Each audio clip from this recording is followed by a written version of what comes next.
Good day, everyone, and I would like to welcome you guys to another episode of Dai Good Talk.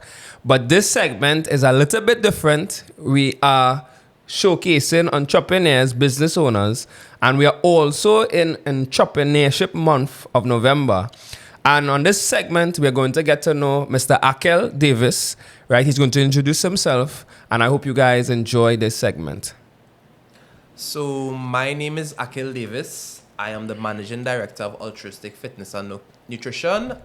We are located in Marabella, and the main goal of our business is to really help persons live their healthiest life. And when I say healthy, I don't just mean physically, but I am also talking about spiritually, emotionally, and mental health. So we focus on helping people to achieve their goals, whether it be building their self-confidence, fixing their nutrition. It could be anything as it relates to the wellness realm. All right. Okay. So, interesting enough, how did you come up with the name? So, that's funny because my name is Akil, so I was looking for something with A. So, and I believe the name was sent to me by God because while looking for names, I came across this word and I never saw the word before. And when I looked at the meaning of the word altruism, it means selfless. It means somebody who gives. And anybody who knows me knows that fits my personality. That's the type of person I am. I was like, okay, this is the name we're going with. And that's how I came about the name. Altruistic. So, what inspired you to start your journey in fitness, and how did it lead to you establishing your own business? Honestly, I went into fitness by accident. I went to support a friend. He wanted to start a train, and we went to check out a personal trainer. And after speaking with the personal trainer, we set a date to start. He never started and I did. That was in late 2014, early 2015. And since that was the first time I was actually exposed to fitness because I was a fat man my whole life.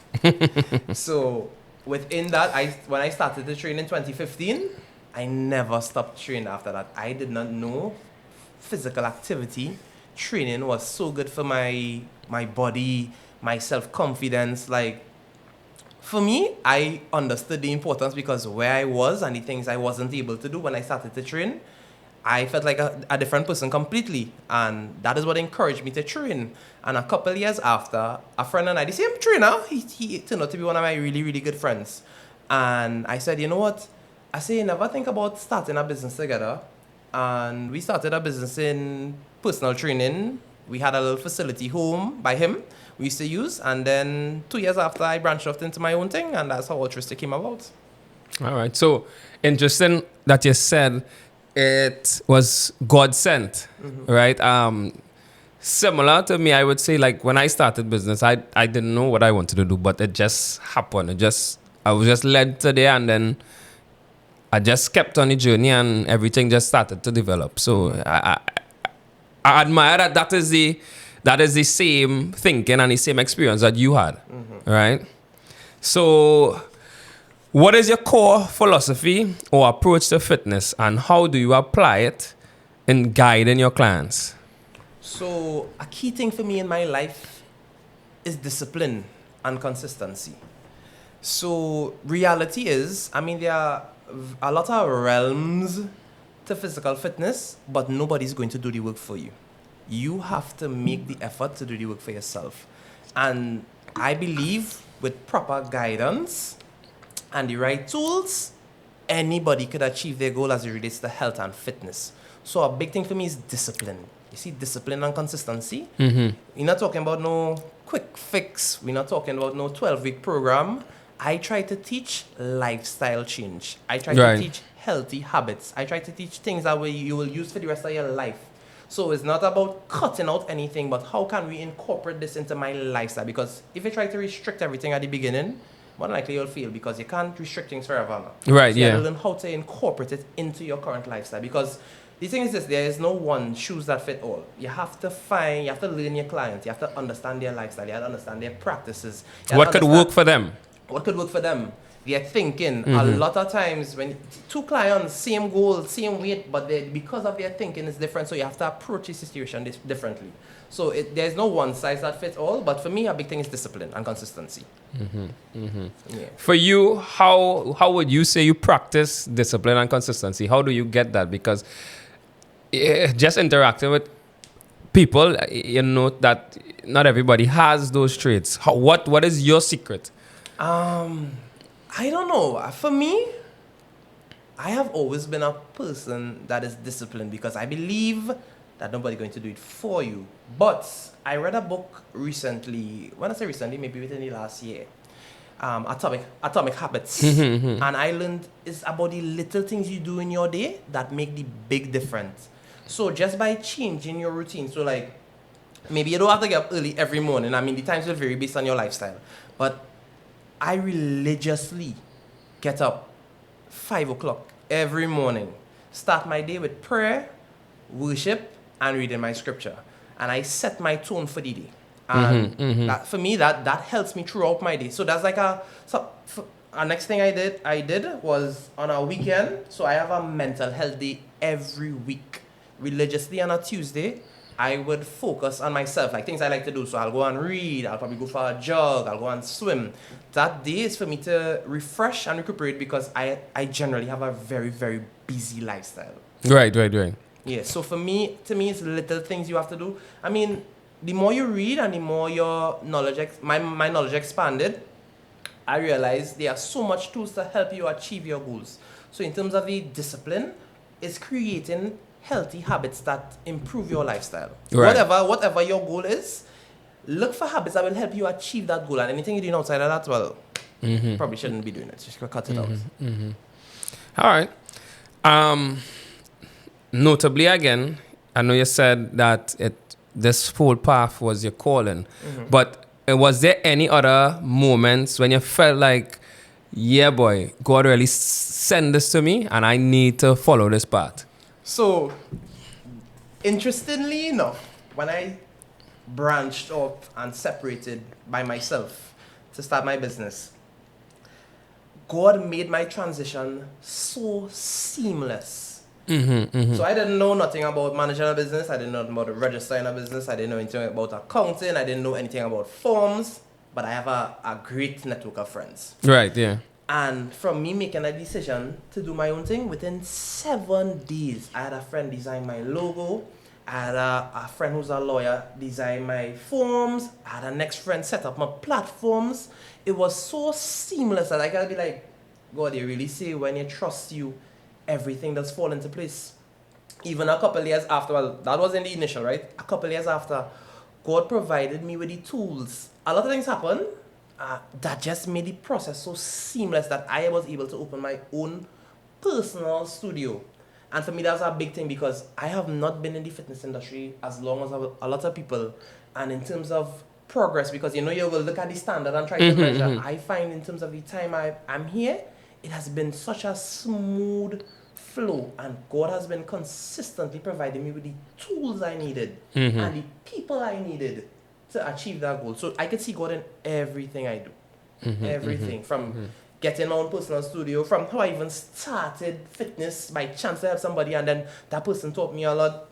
Even when I got my first break in working in, I started to work in the biggest facility in Trinidad in 2019 as Raw Fitness Gasparilla. And I bounced up the operation manager. I think he was in the washroom or sometime. We just started to have a conversation. He said, hey, I'm looking for people. Come tomorrow for an interview. And from that interview, he was impressed with my work ethic and stuff. And he really propelled me in the fitness industry. He gave me chances. He gave me classes to do. And that started my journey as a fitness professional. Right. Yeah. So you would say God has been very instrumental in leading you. And then you would have been able to foster genuine relationships and friendships with different individuals that would have helped you to stay on course of the path. Yeah, I have. Yeah. So, what challenges did you face when starting your own business, and how did you overcome them? A big thing with me, I am very particular with things. So I realized at an early stage, I can't do everything alone. But at the same time, I was so particular with my business that I didn't want certain people, Right. like, you know. And next, what book was that? I read a book, The 21 Laws of Leadership. And that highlighted that you could only grow as big as your team, as the people under you, holding the ladder, and helping you to propel. Right. And I started to look for people within the industry. I mean, as I tell you, borderline everything, because the gym I used to work in, some of the fellas there are amazing fitness professionals. And I spoke to one of them and said, what do you think about going into business together? What do you think about us working together to build the brand? He's like, okay, what do you think? What's your views? And we sat down and we talked. And he has been so instrumental because I went on a trip, the first time I left the country was this year. I went on a trip for maybe like about 2 weeks outside the country. This is the first time I leave my business. And the feedback I got from clients about how everything was smooth, how it was so good. I mean, I left my business in under someone else, and it was smooth for me. Right. So, for me, time management and letting go. It was hard. So one of my challenges was actually being everywhere, trying to build the business and do everything myself. I had to really learn to let go, and I learned that from, again, books, exposure, and I gave the individual a chance, and he did an excellent job. So for me, overcoming those challenges of letting go, I had a good team. Right. That's one. And next challenge I face, marketing. I am not good with social media at all. You have to in this day and age. Yeah. It's the core of your business. And I started shooting content and I just fall off. And our next friend, yourself, you're always pressuring me. You need to post more. You need to do more. Nobody don't know you, you know. That's a big challenge for me, and I still haven't completely overcame that. Yeah. Because I still struggle with social media marketing and putting myself out there and stuff, because I get very nervous from the time my camera starts to roll, I start to record, or there's crowded spaces. I could speak very good one-on-one, but once a camera recording, I just get really nervous. So that's one of my other challenges. I still haven't completely gotten over it yet, but bit by bit, I started to shoot a little more, I started to talk a little more, and well, I'm here now, so, you know, I really try to face my fears. Right, Yes. Yeah. Facing your fears are important. That's the only way you overcome those hurdles and obstacles. And I mean, even you could kind of translate it even to like the fitness industry. When you now start, you might have to start with a 10 pound and then reach up to the 15, 20s. Gradually, you get better bit by bit. So you have to do, right? Just to even stay on point with what challenges you would have had to overcome with your business. Everybody knows starting a business is usually a financial burden, right? Tell us about that. What financial challenges or struggles that you would have had within starting your business? Because that's what most people, I would say, would have a challenge as it relates to starting a business from the ground up with no parents to give you a starting capital to boost the business. How did you deal with any financial burdens or struggles that you would have had, if any? So anybody who's in the fitness industry knows it's a very volatile field because of fluctuation in clients, right? Initially, when I started my business, I had no equipment at all. Like none at all. And weights and gym equipment, very expensive. Yeah. Very, very expensive. Luckily, one of my friends used to do home training before. And he loaned me some of his equipment initially because I was the go-home trainer. In COVID, my clients did not want to stop training, so they was like, come by my house. And that's how I started to train people at home. Yeah. So I had a little assistance with that. But in terms of financial challenges, it really is stressful as a business owner, trying to make ends meet, trying to grow your business when bills come in and finances there. Mentally is a lot. But I reached out to a lot of financial institutions, and in the early days, I got blamed because, again, I wasn't managing my business properly. I wasn't running my money through my account. I was spending all the cash. That's the next thing business owners. Make sure on how your checks and balances. Make sure on run everything through your business account. If you don't have a business account, a personal account, because the bank, if they need to get anything, and trust me, the financial institution is your friend. If you learn how to use them, they need to see evidence of that.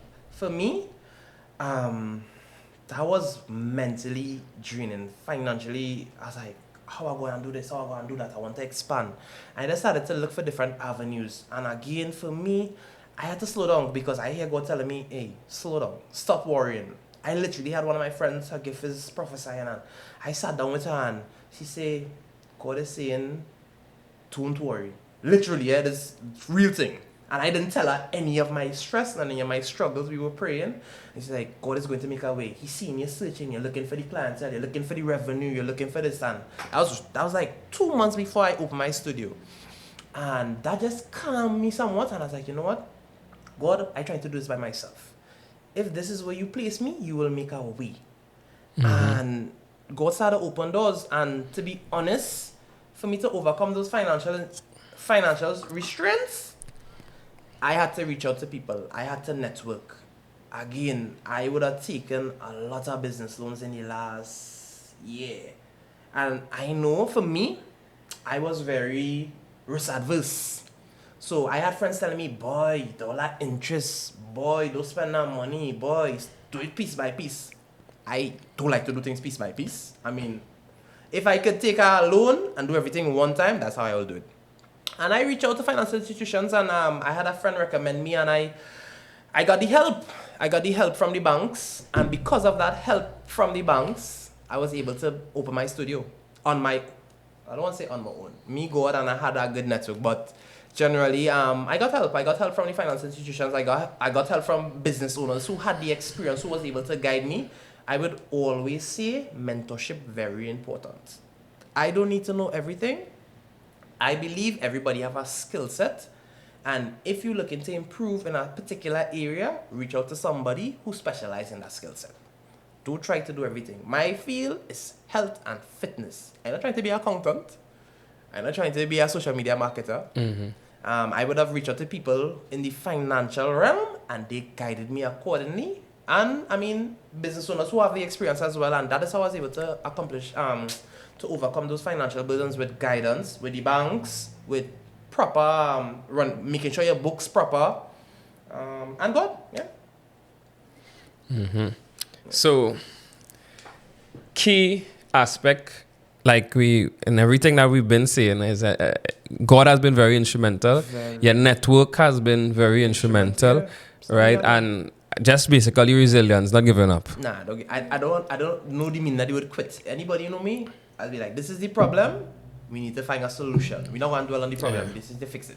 So something else you touched on, which I think is very important, in terms of the banks being able to assist you, they weren't able to assist because you weren't treating your craft as a business at first, right? And that's basically because you were green, right? Newbie, and then you realize that, hey, this is what the bank wants, so this is what I start to do. So you start basically keeping your receipts, you start basically keeping your invoices, and you basically start a paper trail, so forth for the bank in order for them to see what your cash flow is, what your profitability is, so that they would know if they could take a risk in order to lend you any type of finances to further your business and help it grow. So, I mean, that's something that I would have also learned, right, when I started business, and that's part of the reason why the business is here now, right, because of having those checks and balances in place in order to have a steady paper trail, so the bank could see that, hey, yeah, this guy has a functioning business and he's treating it like a business and he seems to be doing well, and yes, we could take a little risk with him and help his business grow. So I think that's a key takeaway to what you would have just mentioned. You did mention as well that you are managing one of the leading gyms in Trinidad and Tobago, right? That must be very demanding. So what does your typical day look like, juggling all that you're juggling? All right, so this is how my day goes now. I start work still 5, still a little before 5. My wake up time is the same. I have my first client is usually, if not 5:30, 5:45. So start the day the same way. From clients in the morning, I go to work. My phone, sometimes I wake up, it's messages. It's a 24-hour facility. So I wake up to messages from staff, who not coming to work, who's sick, who got some issue on work. It is a lot. My day Start at 5, then I go in the office. I mean, my office time varies based on the day because I like to be there when the place is busy and to see what's going on. Then I'll be on work whole day after dealing now with facilities. I'll walk through the facility, make sure that everything in order. Half the time things not in order. So, you have to make the relevant calls, you have to call the facilities personnel, you have to deal with your staff on certain issues, you have to deal with reception, you have to deal with clients. After working at Raw, I still have other clients to deal with. On top of that, I do business development for next company. I'm business development manager for that company. So that is meetings, dealing with clients, making sure they're happy with everything, trying to secure, new streams of income. It's a lot. My day usually ends. It starts at 5 and it ends, I would say, at around 10 p.m. Mm-hmm. So a normal work day for me could range between, let me say, 14 to 16 hours. Mm-hmm. Mm-hmm. Normally. I still try to prioritize my sleep sometimes. Like I'll say, all right, if I could get at least 6 hours, which ideally 7 at least, but if I could get at least 6 hours, I could still function. But my days are very long, 12 to 16 hours. I mean, eventually when I learn the system, because this is a new role, the gym is a new role. When I put systems in place, when I start managing things better, when I get a hang of the system, it probably wouldn't be as demanding. But when I start something, I start running. So I want to learn everything so I can put proper systems in place. So for now, it's like 12 to 16 hours. Same thing with Altruistic. When I initially opened the studio, I was same amount of hours, but I've learned when I learn the system and adapt my hours, I tend to be more flexible. Gotcha. So basically, time management is key. Key. One of my biggest skills is time management. I'm very punctual. I'm very accountable as it relates to my time and other person's time. And you would know that. Yeah. I do play with time. I am very good at my time management, and I learned that from my mother at a young age. I never used to understand why she's still going or she's still going, but she has been in management since in my teenage years. So she instilled that in me, and it stayed throughout my years. Okay. So how do you unwind, right? Like your hobbies, I think you mentioned you like hiking, right? How does all the hobbies, hiking, even your weight training, how does it influence your approach to fitness and wellness? Right, so there needs to be work-life balance or else you're going to burn out. That's why, as I tell you all, I have a day in the week to do that. But besides that day, generally, for me, when I tell you I'm passionate about training, one of my hobbies is weightlifting, right? The gym. So for me, a relaxing day, I will go to a gym. I just gym hop all over Trinidad. I like to gym hop. I like to try new gyms. I like to try new machines. I like to try new workouts. That's me. So if I have the time, right, I in Port of Spain. I in the east. I in the west. I try in gyms all over Trinidad. Right. So, well, you're in the field too, so yeah. So weightlifting is one of my hobbies. And next thing I really like, only this year, traveling. After I went on my first trip this year, I do like 3 more trips after that, and I was like, wait, but traveling expensive, but I really like to travel. I really like to travel. And next hobby I picked up last year, but I've been reading, and I like reading because I like to learn. So for me, I will drive by a park. Sometimes I'll sit down by if not Palmas Park, I'll go by Brian Lara and I'll sit down and I'll just read for a couple, maybe like an hour and a half, depending on what time I have. Sometimes in between clients, in between transfers, I'll sit down and I'll read. I really like reading as well. Oh, and I love our restaurants. The dog like to eat. He like to eat. So next thing for me is eating. So you have a good balance, basically, which is also important in life on a whole. Yeah, balance, very, very important. So you mentioned a commitment to spiritual, physical, and emotional growth, right? How do these elements shape your approach to life and work? Well, for me, when I was younger, my grandfather died at, I think, 62. So I used to tell myself, I don't want to live past 65. That was when I was young. I didn't know better. I was young. But now with the exposure, as I say, I was exposed late in my life. With the exposure to health and fitness, a big thing for me is living long. I see 75-year-olds, 80-year-olds, 85-year-olds running, fit, swimming, enjoying life. And I was like, hey, what was that in my mind that I needed? I always say I don't want to be a burden to my grandchildren or my children. And that has helped me to, because I want to be able to run with my children. I have no children yet, but I want to be able to run with my children, play with my grandchildren.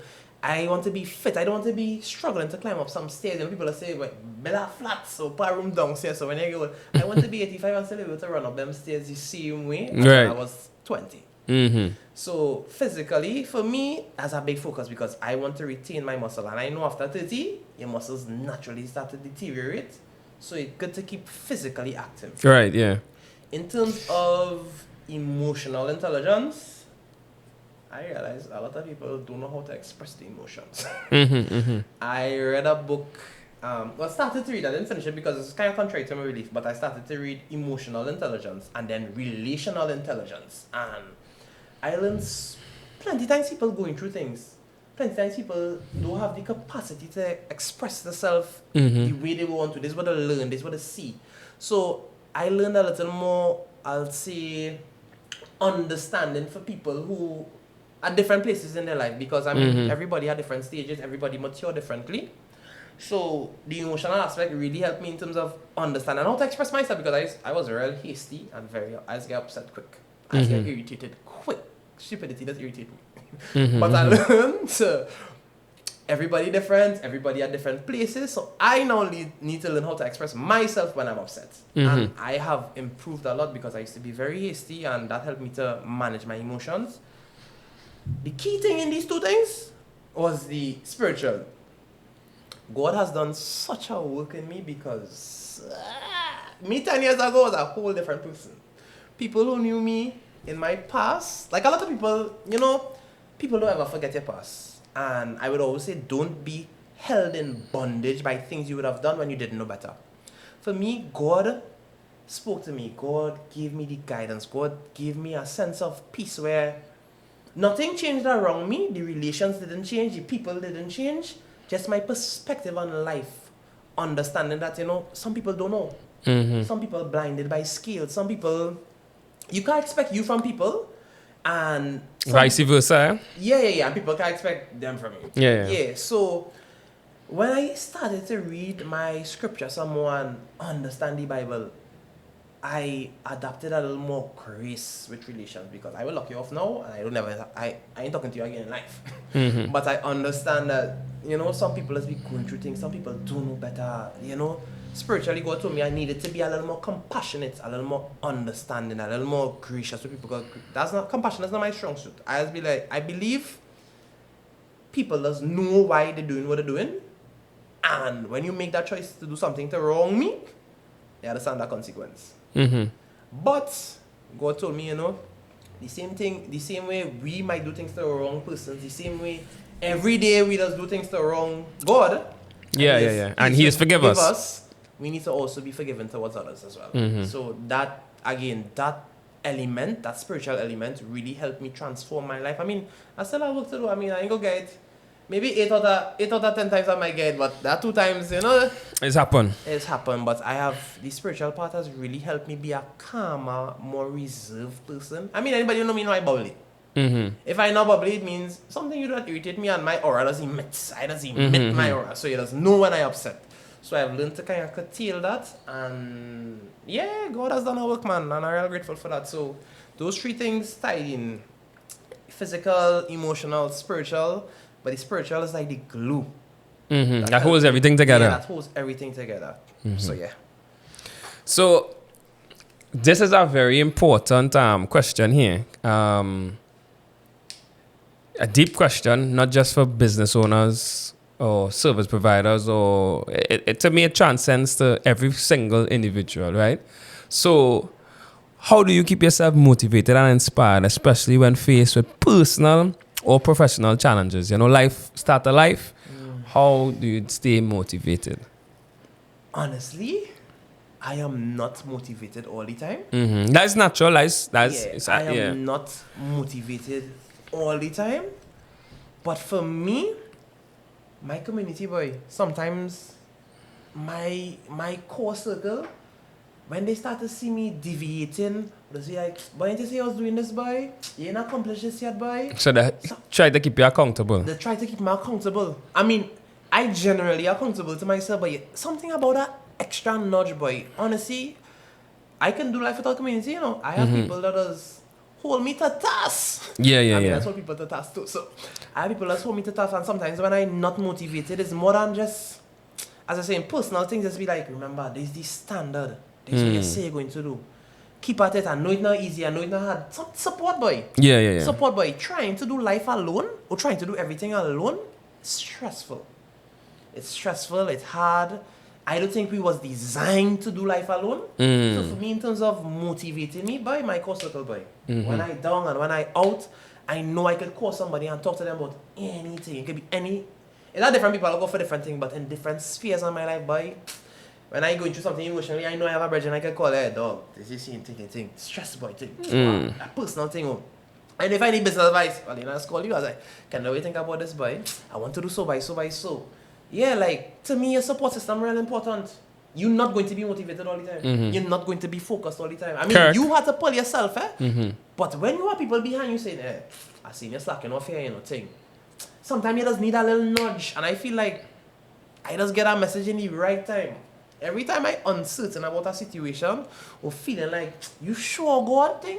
He just send me a message through the randomest ways. I be talking a random conversation with a friend and something will pop up. They don't know what I was thinking, no. They set you on the path, yeah. Yeah, but they just, yeah, boy, community, boy. For me, it's community. Community is really important.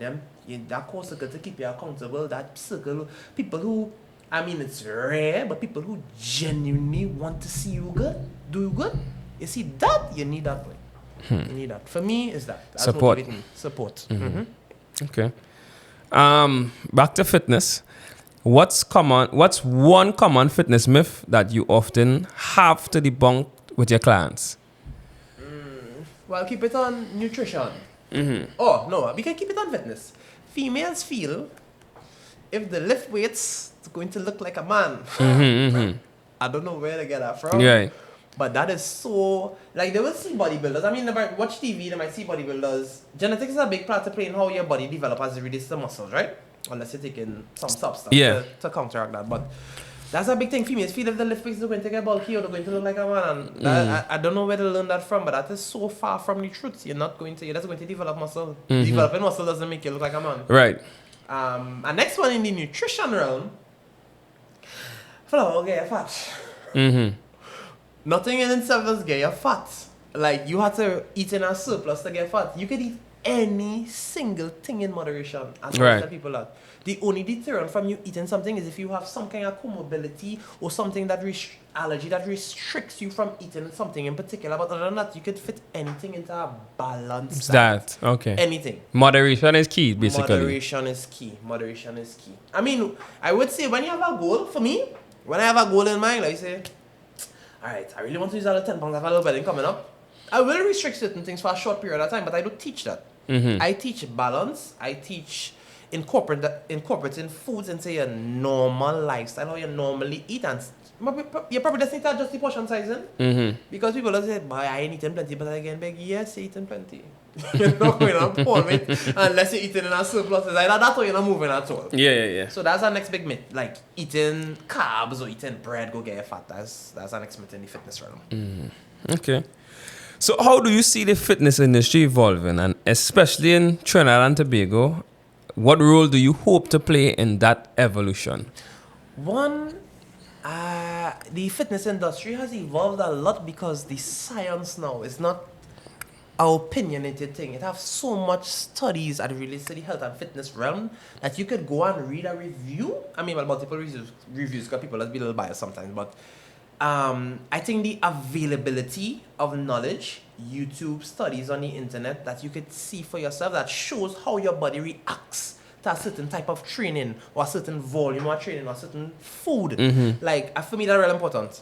Like, I have seen the industry evolve because even when I now started in the industry, I used to do real foolishness. Because I learn. I learned that because this is what I see them doing, this is what you see the bros doing. I used to real bro train. And then when I started to read this, I realized I was doing too much. I want to do 10 leg exercises a session. That's crazy. Yeah. Now, because of the incorporation of studies and science and information being so easily available, I think the fitness industry has involved a lot in terms of science-based training. That's a big thing now. Science-based training, that's a big thing. How do I in Trinidad too because you come in the gym and I just keep up abreast with studies, right? I read plenty. And you might see somebody doing something new or a new form or something somebody say will hit it a little better, and that's how people actually paying attention, because you see people actually implementing or trying to implement things. And I talk about the normal lay person and not trainer or anything. Right. The normal lay person, like they might see something somewhere and they see them doing a different technique, and that technique is not a normal technique. Yeah. It's encouraging. And for me, as it relates to the fitness industry, in terms of making a wave, I would say for me, I want to build a community. It's not just coming to the gym, it's not just lifting some weights, or not just your look, like building togetherness, a family, hold each other accountable, hiking, things outside of just the gym. Because you don't need to go in a facility to be physically fit. But things outside the gym, we go for a run, we go for a walk, we go and sit down and read, I just want to build that community, because I don't feel we have that in Trinidad. I don't really see that much. I see a few people started it in recent times. But if you ask my client, that's a big thing for me, building community togetherness. Because I realized that something in my gym, right? The people who come at the same time, they start to talk to each other, they start to build relations, they start to hold each other accountable, so it makes it easy. Yeah, if you didn't see them come at a particular time, you might message them, what's going on, you're good? And I tell you, for me, that's a big thing I see in that family relation developing with people who are total strangers. So that's a big thing for me, like making fitness community-based, like things outside of the gym and building togetherness where we hold each other accountable. That's a big thing for me. That's what I want to do. Okay. All right. For someone just beginning their fitness journey, what's one piece of advice you would give to them? Two things. I would say don't be intimidated. A lot of people, when starting their fitness journey, they are very intimidated by the environment, by the people. Right. People a little rough one already, so they are very intimidated. Don't be intimidated. There's no fear. Remember, you are starting this for you, not for anybody else. So don't be intimidated by the environment, by the people.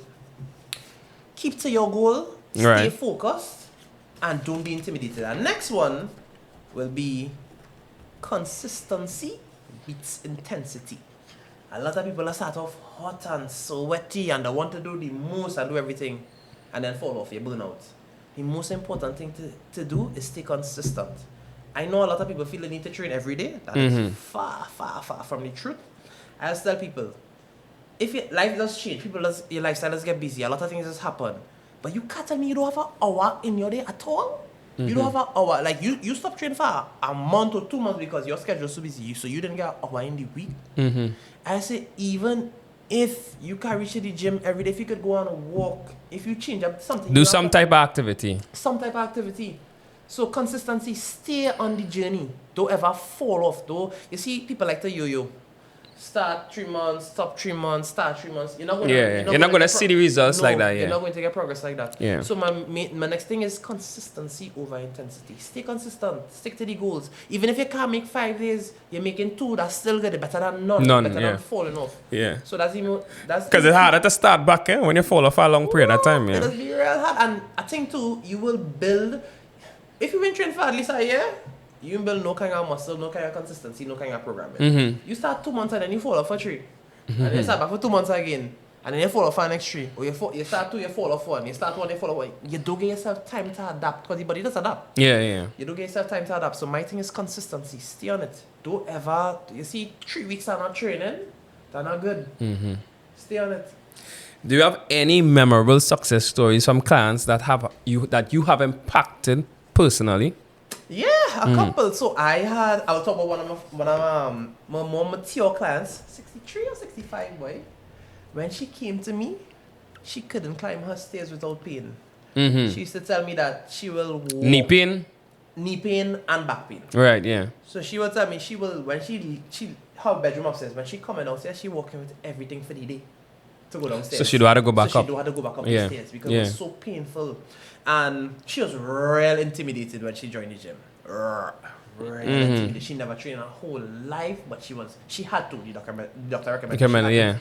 She came and she was real frightened. I can't do this. I can't bend down. She literally couldn't bend down and stuff. She said pain, and she was afraid. And plenty, within in training them, gradually, I started wrestle gradually to build confidence. Gradually, we increase the weight.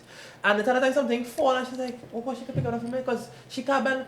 I was like, you bending down to pick up a 30-pound weight, but you can't bend over to pick up a paper. And she bent over to pick up a paper, and then she's like so shocked because that's Because in her mind, in her mind, she can't do that. She can't do it, Physically, yeah. she can't do it. And she told me, she said, I am so grateful. She said, I'm running up my stairs now home. And for me, that was a big thing because it showed me that age doesn't matter. It's never too late to start. It's never too So late. that is a good video you should do for your page. The success story. That's what people want to hear. People want to see that. Look at the social media. you want to Look at see the that. social media. So looking back on the last 9 years, what advice would you give to your younger self when you first entered in the fitness industry?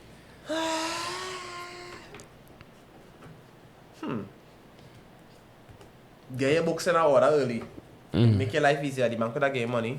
Nah, joking. I would say, don't give up. Don't ever give up, especially if you think this is your purpose and you're walking in purpose. And for me, I believe I'm walking in my purpose. The journey going to be hard. I would have told myself, boy, because at times I wanted to give up. At times because I was getting so much fight from people who was close to me. I was like, God, this making sense. It was hard. It was really hard. I would have said, don't give up, boy. Stay on the journey. God have a plan for you. Yeah. Everything that's going to happen in the next couple of years Will happen, yeah. will happen. Don't get weary. Don't get tired. Things going to be difficult, but steady course. I will tell myself steady course. I wouldn't change anything because I think plenty of the things that happened to me. Have to happen for a reason. Yeah, it was to help me with self-development and growing and resilience. So I would tell myself there's steady course and things going to get hard, but steady course. That's the only advice I would give myself. So, finally, what legacy do you hope to build in the fitness and wellness industry, and what impact do you want to leave on your clients? Well, legacy. I never thought about it, I never thought about a legacy. That's one thing I think about legacy. I never thought about what legacy. Think about it. A legacy. I think I would want to be known as the guy who, I don't know, like, I want when people hear, well, like people who would have experienced me and trained me, I want it to be that I impacted their life in some kind of positive way. And not just physical, but just generally, because I talk to a lot of my clients about things outside of fitness and like spiritual stuff and thing. I think my legacy will just be that I was able to impact their life in some positive way. You don't have to be fitness related, but just leaving a positive impact on people's lives. That's about it. And not, as I say, not just physical, but I must have helped them in some sphere of their life to understand something, to overcome something, to do something. That's me. I must have a positive impact on all my clients. And as I say, not just from a physical realm. People would have interacted with me. I want to have, that kind of unrealistic because they will have a good impression with everybody. Everybody, yeah. But my thing is to generally to impact people's lives in a positive way and lead them to Jesus, of course. Okay. Fair enough. So, as we conclude, some key points that I would like to reiterate that we would have gotten from our discussion are being accountable, time management, keeping your books in order, right? Consistency, and also fostering genuine relationships, right? Your network is your net worth is your network. Right, those are key things I would have taken away from our dialogue today, and also having faith in God, right, to guide you on your path and your journey, and believing in Him that He would make all come through to you. All right, I want to thank you for coming today. Right, it was an interesting discussion, and as much as I know you, I got a little more knowledge today based on the questions that I would have asked. Right? Do you have any takeaways or anything you want to end with to the viewers? I'll say for me, a big thing will be walk in your purpose. A big thing in life is work. We just try to figure out everything for ourselves, and we just think we have it all together. That's far from the truth. When you walk in your purpose, whatever is your divine ordained purpose, life is so smooth, and not smooth from lack of challenges. Smooth in terms of it always works out because you are walking in your purpose. That's my big thing. Walk in your purpose. Don't. I have never been the type of person to just do something because or do something to make money. I believe you can make money doing anything. For me, money shouldn't be the focus. For me, money is not the focus for me. My thing is walking in my purpose and living a fulfilling life. So I will always say, walk in your purpose and you will live a fulfilled life. Yeah. Mm-hmm. All right. So thank you again. And thank you guys for viewing our episode. And I hope you stay tuned. Please click like, follow, share to somebody who you think might want to hear or that this information might be relevant to. And thank you again for staying tuned.